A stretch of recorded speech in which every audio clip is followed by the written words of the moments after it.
Hey guys, Nick Kellar, Greg Brock. We are co-owners of Atlas Premier Realty. Thanks for joining our video blog. Today we actually wanted to talk about, as we like to do at the top of the year, what's going to happen here in 2023. A little bit of a prediction and a little bit of a look back. Yeah, I think at the end of the day though, we like to deal with fact. So we'll talk a little bit about what we're hearing, seeing, and then what remains fact. Right.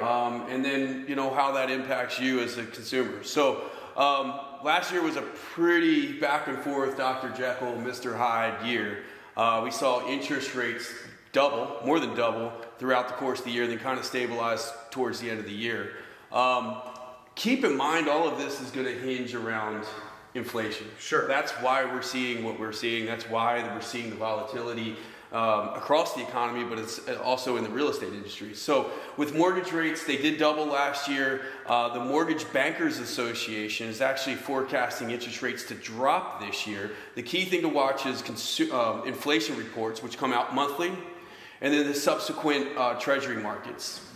We actually saw interest rates come back some at the end of 2022, which based on inflation. Yeah, so if you were paying attention, the last 2 months of the year saw stabilized inflation reports, both in November and December, and as a result, we saw interest rates drop a little bit, right? So the Mortgage Bankers Association, a lot of experts are predicting that to happen as we go through into 2023, which will help affordability. But what it really comes down to is supply and demand, right? So what do you think as far as supply? Yeah, so prices, just like anything that's being sold, comes down to supply and demand. The fact remains, this is fact, every expert across the board says the same thing, that the supply is not going to change too much. Inventory across the country, here locally in Maryland and Southern PA, isn't going to get any better. There's just not, new construction has slowed down. The incentive for sellers to sell right now has slowed down because interest rates are higher. Right. The demand is a little lower. And the economy's topsy-turvy, so there's some psychological impact to that. Right. So inventory is not expected to go up this year. The wild card here is what's going to happen with demand, which is going to hinge around that interest rate. So a lot of experts are predicting a 10 to 20% drop in prices.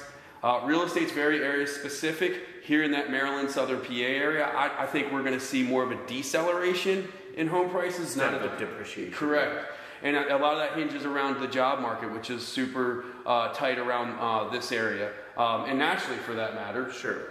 But also keep in mind that we're up 39% in home prices since January of 2020. So even if they pull back some, they're still way up over where they've gone the last 2 years. But I do expect that in 2023 that we will see more of a deceleration than we will depreciation. Right. At the end of the day, what does this mean for you? The conditions are the conditions, right? We're not changing them. So the best thing we can do is just deal with the conditions we have, position you as best we can, and give you as much information as we can for you to make the best decision. That's right. All the predictions in the world aren't going to change anything. At the end of the day, it's important to know what the conditions are, and then come up with it's really integral right now to come up with a game plan so that you can make the best decisions based off the right information and the right perspectives. That's the best thing you can do if you're thinking of getting in the market. So that being said, if you're thinking about even just possibly dipping your toe into the market in 2023, now is the time to speak with a real estate professional, the mortgage lender, and talk about making a plan for 2023. Correct. So if we can help with any questions, or if you want to see any topics covered in future videos, let us know. We appreciate you stopping by. We'll look forward to seeing you next time. Thanks a lot.